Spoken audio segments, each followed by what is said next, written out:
Hello and welcome, guys. Leon Street here, and I've got a interesting topic that I want to talk about. Very interesting. I was speaking to a new lead this week, and he raised the topic of his beliefs around the current coaching industry, and I thought it was a really cool topic to talk about. And it's the topic of: are there too many coaches coaching coaches? And I guess it kind of comes back to the old adage of, are there too many train the trainers within the industry? And in the coaching industry, especially in the past, let's say 20 months or so, because of lockdowns and various things, I guess it's given rise to a lot more people who've decided to go online, not just coaches, online business owners, consultants, and so on, but also traditional trainers who would train, I guess, people on different topics like sales, marketing, mindset, business development, systems, growing your business. And I guess for me, what I've seen is that in general, there's a rise of people who've gone into setting up their own business. And why? Because as you'd expect off the back of this lockdown, a lot of businesses have made people redundant. And the first part was, especially in the UK, a lot of people were put on, I forgot the term now, furlough, that's the term, meaning that they couldn't actually, some people could come into work, but other people weren't allowed into work. And it's because of how the lockdowns were dealt with, or how the governments felt that lockdown should be dealt with. And because of that, we found that a lot of people were off work. And then eventually, when the government support for businesses ended, not long ago, those positions became redundant. And so naturally, for people to survive, they've moved online, set up their own business. Some people are just self-employed. Some have gone the full hog and set up private limited companies and so on. But that has given rise to a lot more people in every industry that I guess is online, especially in the coaching world. And so this topic was raised to me by somebody I was speaking to, and they said, what, the problem with coaching right now is that there are too many coaches coaching coaches and not enough customers for the coaches.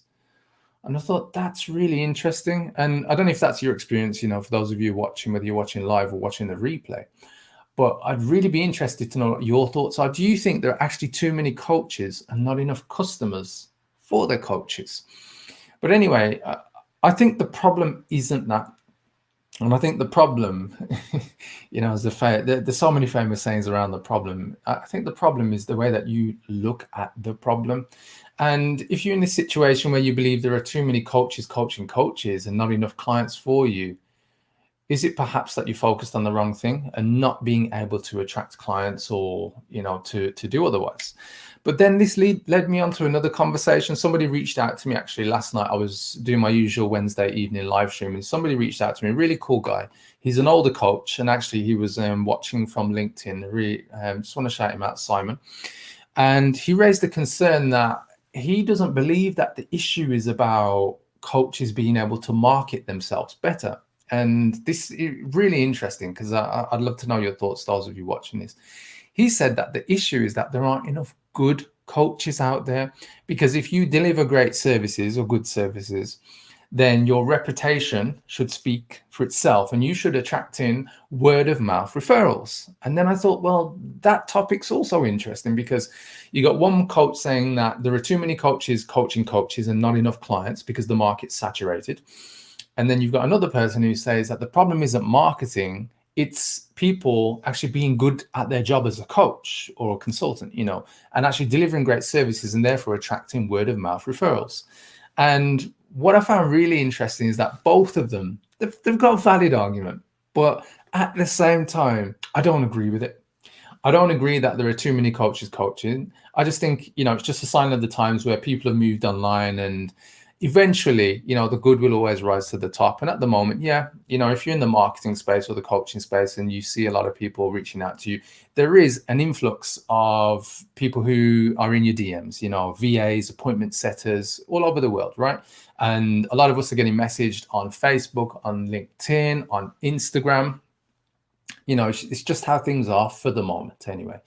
And I think that's just part and parcel. But I don't think there's too many coaches coaching coaches, if that makes sense.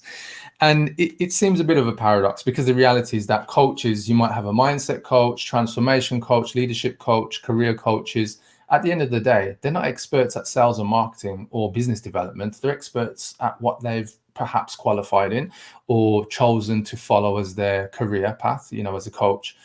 And it's the truth, or the same for any business owner. I'd say, as a business owner, we have to be the kind of jack of all trades. We have to learn different things, but we usually have a skill or an area within our business that we're most skilled at. It might be the delivery of your services, it might be a specific function within your business. And that's the thing that really takes your business forward. And there's always going to be a need for business owners to be coached, to be mentored, to have training, to upskill, to up level.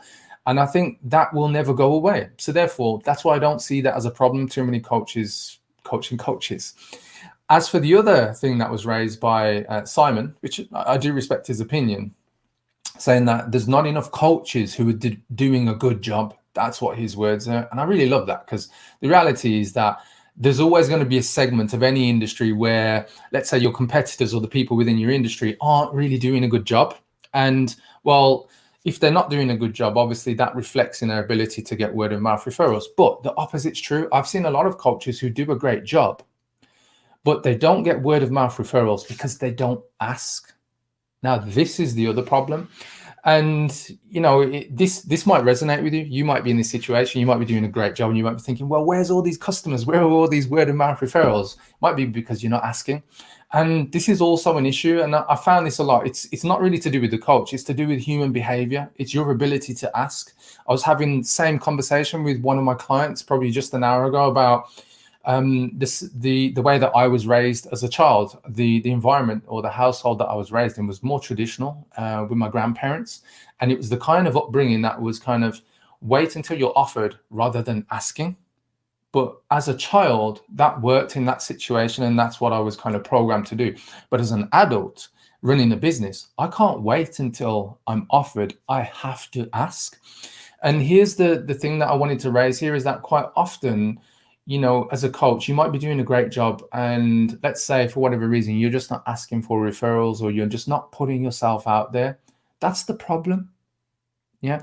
In this day and age, in social media, notifications, people just busy, distractions, it is your job to actually put yourself out there and market yourself. And I think that's what the true problem is. And what I see quite daily is that people don't know how to ask. And when they ask, they're too upfront, they're too pushy. They're like, oh, I'm a coach for this service, or I've got this offer. And the reality is that people have lost the art of how to actually attract people. And when I say attract, it's almost like if you compare it to you trying to get a date, or if you can remember back to before you were with your husband, wife, or your girlfriend, or whatever you're doing right now, understanding the art of actually attracting somebody in. And I think that's the challenge that a lot of people are faced with right now, is that when it comes to marketing, they don't know how to connect with their audience. They don't know how to get people to connect with who they are. So, them as a personal brand, to engage with people so that people see them for, the genuine, authentic self. And then amongst that, ask. And when I say ask, generate leads. And I see quite often that, people really have this kind of issue with, I don't really want to be too pushy. I don't want people to think that, I'm asking them for them to take up an offer or to take up something. And I see that as a bigger problem. I see far too many people who they want to show up and give value, but they never ask for people to hold their hands up or to agree to some offer that they have. And it doesn't have to be an upfront offer where, there's a price and there's something. It could literally be, hey, if you're interested, just let me know by commenting below or sending me a DM. And I see people who are scared even to put calls to actions like that into their content, yet they're delivering great value in all the other things that they do, but they don't ask for people to take them up on whatever it is that they're offering at the time. It could be a lead magnet, like a PDF guide, a Google document. It could even be a free video series, a webinar, those kind of things. And I think that's the real problem that we have. People are caught between, I don't want to be like all those other people. And then they pay attention to people who say, oh, you shouldn't really, ask for people to go into your funnel or download your guides or ask for names, emails, phone numbers, that type of stuff. And for me, the people who are usually saying that are the people who don't really have a successful business, because, like there's people that I've come across over the years who are very successful, multi 7-figure, 8-figure, and 9-figure business owners. And if you speak to them, they would never say to you, don't put your offers out there, or don't put your true authentic self out there, or don't ask for names and email addresses. I mean, at the end of the day, if you're a coach or online business owner, you're running a business, you're not running a charity. And even charities ask for people to donate and collect name, email, and phone numbers so that they can phone them up to get more donations. And I think this is the paradox that, a lot of coaches are faced with, which is, how do I best show up in the right way to connect with people? And for me, the best thing you can do is to continue to serve your niche.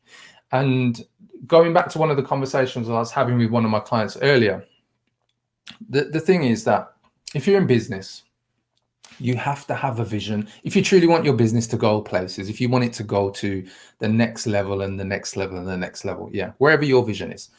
And the reason for that is that if you do have goals, your goals will only take you so far. And then you'll get to a point where it's kind of like, well, what's next? Where am I going? Whereas if you've got a vision for where you want to go, usually it's way bigger than you can probably ever anticipate. And the cool thing about a vision is that it evolves as you grow, as you achieve your goals.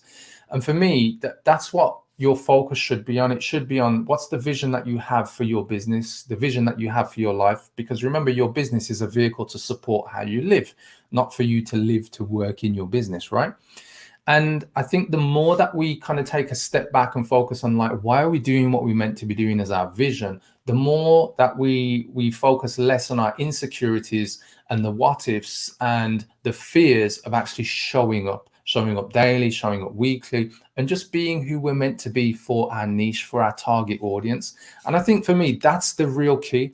I find if people are given the opportunity to simply express themselves in the right way without fear, success follows. Like, I got one client right now. We just go back a few months, and she's facing some difficulties in her personal life. And then fast forward to like the past month, she's like closing like 10,000 plus in her business, like 5 figures a month. And before that, it was kind of like, Leon, I'm not sure what I'm doing wrong. And it was nothing to do with the business. It was because she was challenging some personal issues going on with her. But the point I want to get to is that when we remove the fears and the stresses of what's going on either around us in our business or in our personal lives, the more we can give our time and attention to what we want to create as our vision. And so for me, that's how we trump the issue of there's too many coaches coaching coaches, because for me, it just simply showed what that person was focused on. They're focused on the competition. They're not focused on showing up. And that's the real issue. Market can be saturated, but if people are still buying, it shows you that there is demand. And that's the other sign that people miss. It doesn't matter if a market is saturated. Are people still buying? And you only have to look around to, all the funnel builders, people buying ClickFunnels and all those other things that coaches are involved with. And you see it's a thriving market. I can't remember the exact statistics, but I did see something recently that, the online space is worth something like $350 billion. And it could probably be more than that. But the point that I'm getting to is that people are still buying, guys. So you don't have to worry about the market. You have to focus on your vision and show up for your audience. And the final point for me, I guess I just want to touch on with, if you're delivering a great or even just a good service, should you not have to worry about marketing yourself? You should market yourself, because most people don't want to earn just enough to pay bills, right? The goal for a lot of people, and I see this quite often, they get caught up in, well, I don't want to just go for 6 figures, and too many people are focused on 6 figures or 5 figures a month. The reality is that if you're going to make any real significant change in your life, you need to earn at least double to triple what your current lifestyle is costing you if you want to go anywhere. Because, there's things to think about, like your home, having a mortgage, being able to provide for your family, go on holidays, do different things, and not have to worry about money, right? Whereas if you're only ever focused on earning just enough, well, that's what your lifestyle will always be, just enough. And that's not great for anybody. So for me, if you're going to be in your business, really go for something that's going to shift and move the dial in terms of what you're going to be able to experience in your life. Because it isn't, about being greedy. It isn't about, just chasing money. No, it's about chasing the vision. Because if you make more money, you can provide for you, and you can provide more for your family. You can provide more for your community. You can provide more for the charities that you want to support and sponsor. And this is what people miss. Yeah, it's not about kind of like dulling your light or dimming your light. It's really chasing after the vision, guys. And so for me, I just want to wrap up with, if you're in a situation where you are worried too much about the competition, you're not standing out, and your potential clients are just not seeing you, and the market feels saturated and you're not making the sales, then simply send me a DM and I'll send you some details on how you can change that around. And the final part that I want to get to is, don't rely on word of mouth. Yeah, word of mouth is great, but it's only as good as you asking. So you might have a really good, let's say, opportunity, or you might have a good strategy in place for people to refer to you, but it's only ever as good as you ask. You need to ask people for referrals. And the best way to trump that is to actually do marketing, to show up on social media, put videos out, put your posts out, whether they're blogs, whether they're social media posts, long form posts, whether you're running paid advertising. That's how you show up. And as I said a moment ago, remember, people get distracted. Even people who are your customers have to be reminded that you're out there, because there's so many different things going on in their lives and on their phone in this day and age. So the final thing for me, guys, is don't rely on word of mouth. You need a solid business model that allows you to market and generate leads daily and weekly, so that you can make the sales and get yourself to the numbers that do create impact and change for you to pursue your vision. So hopefully that's made sense, guys. And as I said, if you do need any support, or you're looking for some answers on what you could do in your coaching or online business, then send me a DM or comment below this video, and I'll come back to any questions or comments that you've got and help you out the best that I can. So until the next time I'm back, just remember, make sure you follow me on Facebook, LinkedIn, YouTube, wherever you find me online. I'm the only Leon Street that exists. Isn't that cool? The only one with an E on the end of street, that is. But anyway, guys, take care. Have a great morning, afternoon, or evening, wherever you are. Bye-bye.